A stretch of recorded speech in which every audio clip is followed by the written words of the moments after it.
Student, तो finally हमारा जो आज का लेक्चर है वो है लेवल ऑफ बायोलॉजिकल ऑर्गेनाइजेशन। ठीक है, तो आज हम स्टार्ट करेंगे लेवल ऑफ बायोलॉजिकल ऑर्गेनाइजेशन, जो कि लेक्चर नंबर हमारा है, लेक्चर नंबर 5 है, लेवल ऑफ बायोलॉजिकल ऑर्गेनाइजेशन। तो इसको हम स्टार्ट करते हैं।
तो आज का हमारा टॉपिक है लेवल ऑफ बायोलॉजिकल ऑर्गेनाइजेशंस। ठीक है, तो इसको हम आज डिस्कस करेंगे। हम स्टार्ट करेंगे हमारा टॉपिक आज का लेक्चर नंबर 5। ठीक है, लेक्चर नंबर 5 में हम क्या पढ़ेंगे? Level of biological organisations. ठीक है, और ये जो पूरा लिविंग वर्ल्ड है ये डिपेंड करता है लिविंग और नॉन लिविंग फैक्टर पर। ठीक है, और उसके इन्वायरमेंट पर। तो हम इस चीज़ को डिस्कस करेंगे कि ये जो लिविंग ऑर्गेनिज्म बना है उसके कौन कौन से स्टेप हैं, किस स्टेप से वो इवॉल्व हुआ है। ठीक है, तो हम आज उसको डिस्कस करेंगे। सबसे पहले हम देखेंगे सिंपल टू कॉम्प्लेक्स लेवल तक। ठीक है, सिंपल टू कॉम्प्लेक्स लेवल तक सबसे पहले कहाँ से कहाँ तक जाएंगे? सिंपल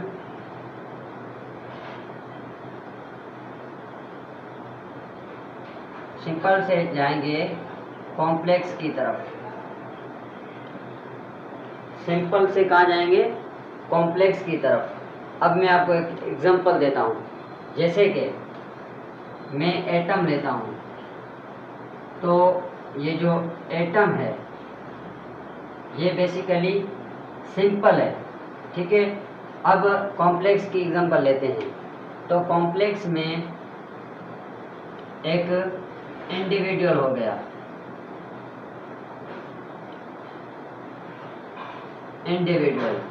अब इंडिविजुअल बोलते हैं लिविंग जानदार को, लिविंग ऑर्गेनिज्म को। ठीक है, अब इसका मतलब क्या है? इसका मतलब सिर्फ ये है कि एटम है वो एक सिंपल चीज़ है, बहुत सिंपल सी स्मॉलेस्ट सी चीज़ है। ठीक है, और छोटे छोटे ज़रात से बनता है। ठीक है, और उसे हम कॉम्प्लेक्स कहते हैं, जो कि आगे जाके इंडिविजुअल बनता है। ठीक है, तो सबसे पहले जो स्टेप आता है वो स्टेप होता है एटॉमिक या सब एटॉमिक लेवल। सबसे पहले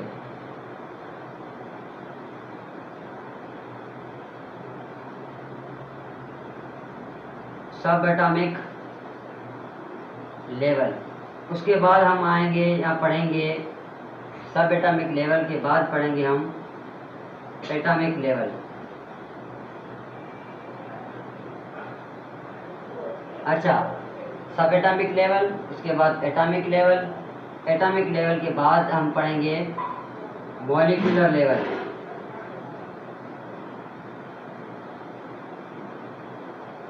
मॉलिक्यूलर लेवल, मॉलिक्यूलर लेवल के बाद हम डिस्कस करेंगे इसकी ऑर्गेनेल लेवल, ऑर्गेनेलीज। ऑर्गेनेलीज कैसे बनते हैं उसकी लेवल, यहाँ हम कहेंगे सेल की लेवल। ऑर्गेनल या सेल की लेवल को डिस्कस करेंगे, और इस ऑर्गेनेल या सेल की जो ना लेवल के बाद, ऑर्गेनेल लेवल या सेल की लेवल के बाद हम क्या डिस्कस करेंगे?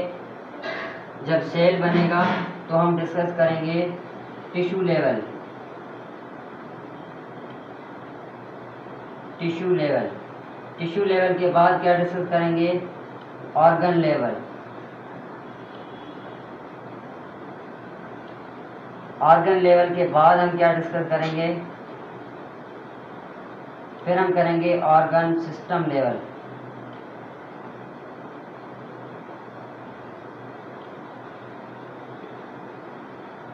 सिस्टम लेवल, उसके बाद जाके एक ऑर्गेनिज्म बनता है। अब यहाँ पर मैं आपको कुछ चीज़ें ऐड कराऊंगा और आपको कुछ चीज़ें समझाने की कोशिश करूँगा। सबसे पहले जो लेवल है वो कौन सी लेवल है, वो है सब एटॉमिक लेवल। ठीक है, अब मैं आपको एक चीज़ बताऊं कि ये जो एटम होता है, ये एटम छोटे छोटे ज़रात से बना हुआ होता है। उसके अंदर वो छोटे ज़रात मौजूद होते हैं जिसको हम कहते हैं इलेक्ट्रॉन्स, प्रोटॉन्स एंड न्यूट्रॉन्स। ठीक है, तो मैं यहाँ पर लिखता हूँ, इस एटॉमिक सब एटॉमिक लेवल उसे कहेंगे जिनके अंदर इलेक्ट्रॉन्स मौजूद हों, ठीक है, प्रोटॉन्स मौजूद हों और क्या मौजूद हों, न्यूट्रॉन्स। अब आपको एक चीज़ यहाँ पर नोट करनी है और याद भी करनी है एमसीक्यू के हवाले से, वो ये कि ये जो इलेक्ट्रॉन होता है, इस इलेक्ट्रॉन के ऊपर नेगेटिव चार्ज होती है और ये प्रोटॉन है, इस प्रोटॉन के ऊपर पॉजिटिव चार्ज होती है ड्यू टू न्यूक्लियस। इसकी वजह से ड्यू टू न्यूक्लियस की वजह से इस पर पॉजिटिव चार्ज होती है। और ये जो आखिरी है इस पर कोई चार्ज नहीं होती, ये न्यूट्रल होता है। अब बात करते हैं कि ये इलेक्ट्रॉन, प्रोटॉन और न्यूट्रॉन्स एटम की किस जगह पर मौजूद होते हैं। ठीक है, एटम के कौन से हिस्से में मौजूद होते हैं उसको डिस्कस करेंगे। तो मैं यहाँ पर एक स्ट्रक्चर बनाता हूँ। सबसे पहले एक सेंट्रल का हिस्सा होता है, ये सेंट्रल पार्ट है जिस पर पॉजिटिव साइन है। उसके बाद हम देखते हैं इनके ऊपर शेल्स बने हुए होते हैं, ऐसे ऐसे शेल्स होते हैं। ठीक है, एक से एक शेल्स बने हुए होते हैं और इन शेल्स में क्या क्या होते हैं, कौन कौन से पार्टिकल्स होते हैं। सबसे पहले अगर मैं देखूं तो इस सेंट्रल पार्ट को मैं कहूँगा न्यूक्लियस।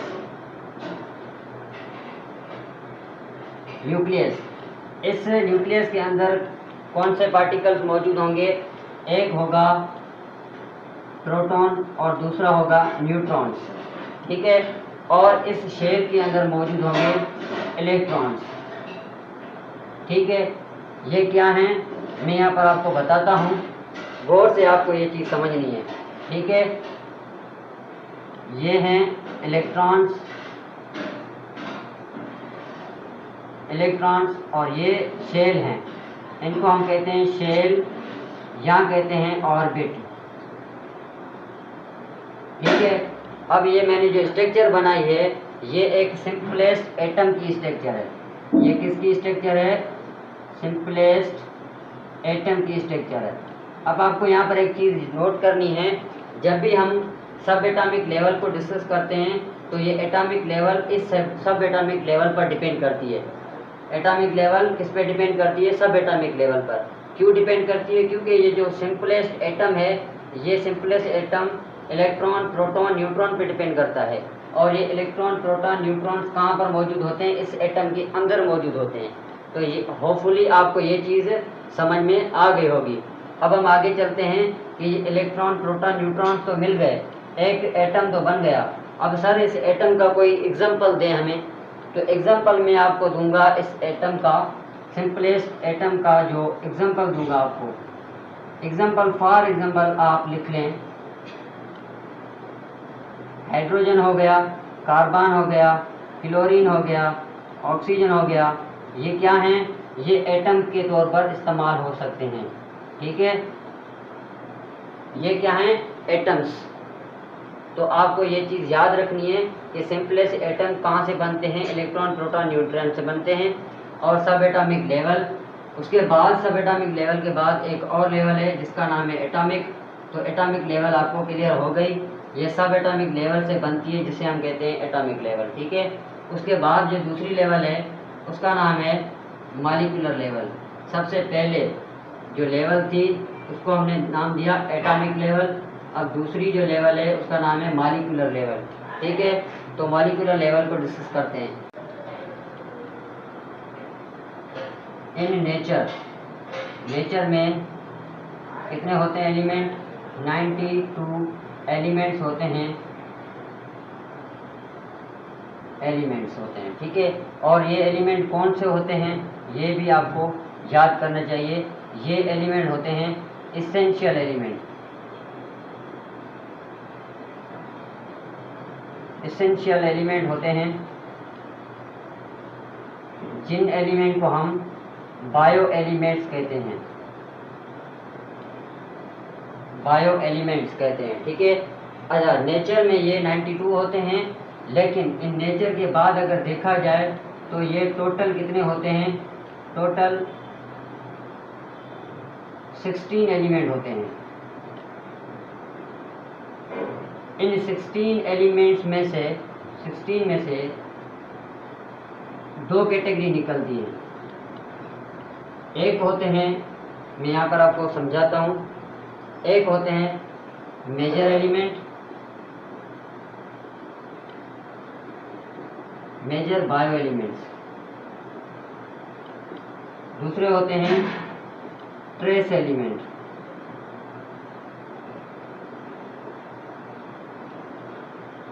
ठीक है, अब मैं इनकी आपको एग्जांपल भी दूंगा। ठीक है, अब बताऊंगा कि इन 16 एलिमेंट में से मेजर एलिमेंट कितने हैं और ट्रेस कितने हैं। ठीक है, ये आपको चीज़ याद करनी है। ठीक है, टोटल 92 है नेचर में, उनमें से 16 हमारी बॉडी में हैं, लेकिन प्लांट्स की यहाँ ये जो लिविंग ऑर्गेनिज्म है इनके अंदर होते हैं। इन 16 में से भी essential bio element total major जो होते हैं वो होते हैं 6। मेजर एलिमेंट कितने होते हैं? 6 बायो एलिमेंट्स होते हैं। और ट्रेस कितने होते हैं? 10 होते हैं। 10 बायो एलिमेंट। ठीक है, ये होते हैं 6। अब ये 6 कौन कौन से होते हैं ये आपको पॉइंट याद करनी है, एमसीक्यूज में ये बार बार पूछा जाता है। ठीक है, अब मैं इनका एग्जांपल देता हूँ। अच्छा, ये जो 6 बायो एलिमेंट है इनमें से एक का नाम है carbon, hydrogen, oxygen, nitrogen, calcium and phosphorus. ठीक है, ये क्या है? मेजर बायो एलिमेंट है। ठीक है, कितने हैं? 6 हैं। और ये जो 10 हैं, इन 10 बायो एलिमेंट के नाम कौन कौन से हैं? जिसमें सबसे पहले पोटाशियम आ जाता है, आयोडीन आ जाता है, मैग्नीज आ जाता है। मैग्नीज के अलावा इसमें पोटाशियम, आयोडीन, मैग्नीज, सोडियम आ जाता है, और भी इनके कुछ नाम हैं। ठीक है, आप उनको याद कर सकते हैं, लेकिन आपको एग्जैक्ट वैल्यू ये याद करनी है कि ये कितने हैं। 10 बायो एलिमेंट्स है। ठीक है, तो ये आपको इम्पोर्टेंट चीज़ थी जो बतानी लाजमी थी, ये मैंने आपको बताई कि नेचर के अंदर 92 एलिमेंट्स होते हैं बायो एलिमेंट, जो कि एसेंशियल बायो एलिमेंट है, हमारी लिविंग ऑर्गेनिज्म की बॉडी में मौजूद होते हैं। उनमें से 16 एलिमेंट्स हैं। इनकी 2 कैटेगरीज होती हैं, एक को हम कहते हैं मेजर बायो एलिमेंट्स, ठीक है, मेजर बायो एलिमेंट्स, और दूसरों को कहते हैं ट्रेस बायो एलिमेंट। अब ये मेजर जो बायो एलिमेंट है ये हमारी बॉडी का 99% बॉडी मास बनाते हैं। 99% बॉडी मास हमारा बायो एलिमेंट कौन से? मेजर बनाते हैं। और ये ट्रेस जो है ये 1% हमारी बॉडी मास बनाते हैं। ठीक है, अब ये चीज़ जो मैंने आपको बताई ये किस लेवल से रिलेट करती है? ये रिलेट करती है एटॉमिक लेवल से। ये जितनी भी पॉइंट है ये मैंने आपको इस चीज़ से बताई। अच्छा, ये एटॉमिक लेवल से क्यों रिलेट करती है, क्यों रिलेशन रखती है? ये इस वजह से रखती है क्योंकि एटम जो है वो किस चीज़ से बना हुआ है? एलिमेंट से बना हुआ है। ठीक है, इस वजह से अब आपको ये चीज़ समझ में आ गई होगी कि नेचर में 92 एलिमेंट्स हैं जो कि एसेंशियल बायो एलिमेंट हैं, जिसमें 16 एलिमेंट पाए जाते हैं। उनमें से 6 एलिमेंट मेजर एलिमेंट हैं जो हमारी बॉडी का 99% बनाते हैं बॉडी मास, और जो दूसरे हैं ट्रेस एलिमेंट जो हमारी बॉडी मास 1% बनाते हैं। और वो कौन से हैं? 10 हैं, ये नीचे पड़े हैं। ये आपको चीज़ याद करनी है, समझनी है। उसके बाद जो लेवल है वो है मॉलिक्यूलर लेवल, ठीक है।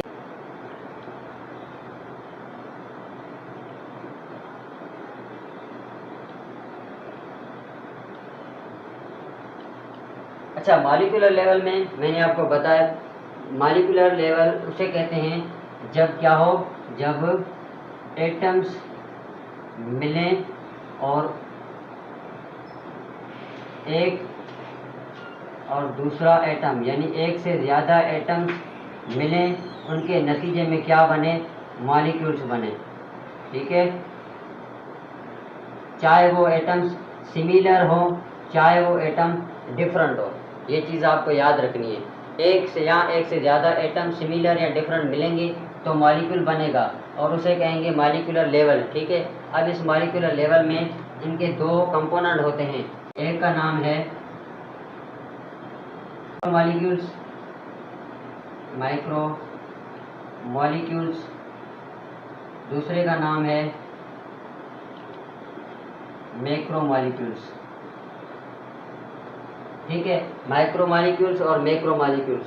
अब आपको इन दोनों चीज़ों में, दोनों मॉलिक्यूल्स में डिफरेंस आना चाहिए। अब मैं यहाँ पर इनका डिफरेंस यहाँ पर लिखता हूँ।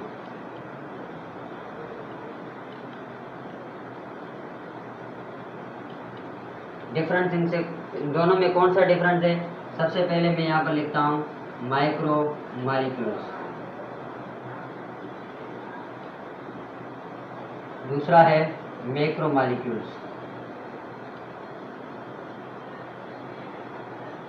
अच्छा, माइक्रो मॉलिक्यूल्स के अंदर क्या होता है कि इनका जो वेट होता है, मॉलिक्यूलर वेट, वो लो मॉलिक्यूलर वेट होता है, लो मॉलिक्यूलर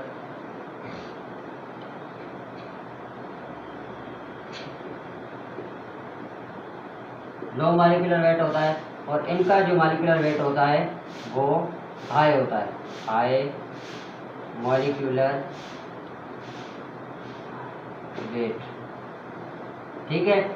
माइक्रो मॉलिक्यूल का जो वेट होता है वो लो होता है, मॉलिक्यूलर वेट, इनका मॉलिक्यूलर वेट हाई होता है मैक्रो मॉलिक्यूल्स का। अब सर इनकी एग्जांपल दें तो एग्जांपल में जो माइक्रो मॉलिक्यूल्स की एग्जांपल है वो आती है ग्लूकोज की, ग्लूकोज जिसका फार्मूला है C6H12O6, और वाटर भी माइक्रो मॉलिक्यूल्स है, ठीक है। ये चीज़ आपको याद करनी है, ये MCQ पॉइंट है, ठीक है। इनका अगर मैं मैक्रो मॉलिक्यूल का एग्जांपल लूँ तो स्टार्च, ठीक है, ग्लाइकोजन, लिपिड, न्यूक्लिक एसिड, ये सारे एग्जांपल हैं किसके? ये सारे एग्जांपल मैक्रो मॉलिक्यूल के हैं और ये सारे एग्जांपल माइक्रो मॉलिक्यूल के हैं। और इस लेवल को हम कहते हैं मॉलिक्यूलर लेवल। ऐसी लेवल जिसके अंदर सिमिलर एटम या डिसिमिलर एटम मिलें तो उनमें से कोई मॉलिक्यूल्स बने, उसे हम कहते हैं मॉलिक्यूलर लेवल, ठीक है। तो होपफुली ये आपको चीज़ समझ में आ गई होगी। अगली जो हमारी लेवल है वो है ऑर्गेनील लेवल।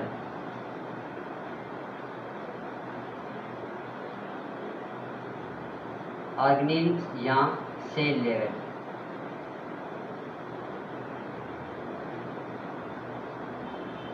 ये है तीसरी नंबर। कौन सी है? नंबर 3। मॉलिक्यूल्स बना, मॉलिक्यूल्स के बाद ऑर्गेनल्स बनते हैं।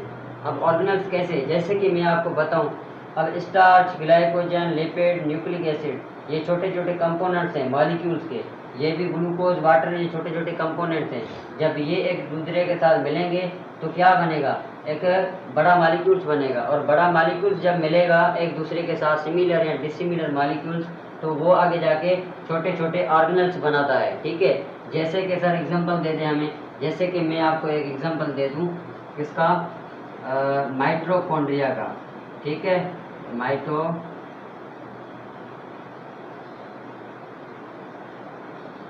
ये माइटोकॉन्ड्रिया हो गया, ये राइबोसोम्स हो गया,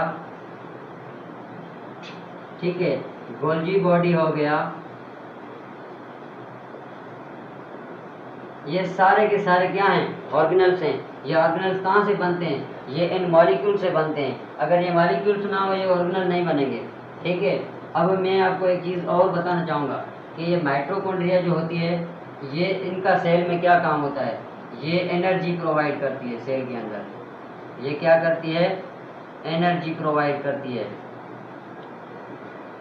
एनर्जी प्रोवाइड करती है। और इस वजह से हम माइटोकॉन्ड्रिया को क्या कहते हैं, पावर हाउस ऑफ सेल। क्या कहते हैं, पावर हाउस ऑफ सेल। इस वजह से हम इसे पावर हाउस ऑफ सेल कहते हैं।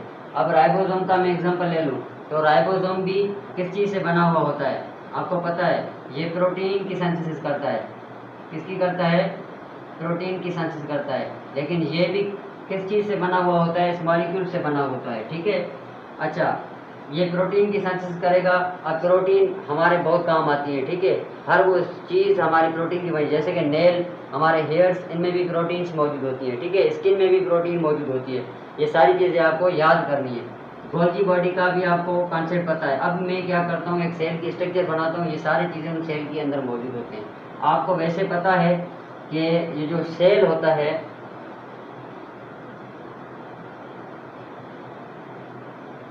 सेल, सेल क्या होता है, the basic structural and functional unit of life. Cell क्या है, basic structural function unit of life है। और ये जितने भी ऑर्गेनल्स हैं ये सेल के अंदर मौजूद होते हैं, तब जाके एक सेल बनता है।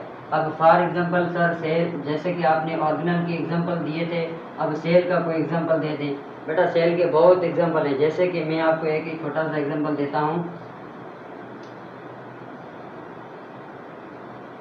मसल सेल का ले लें, आप इसका एग्जांपल ले लें, मसल सेल, ठीक है। Nerve cell,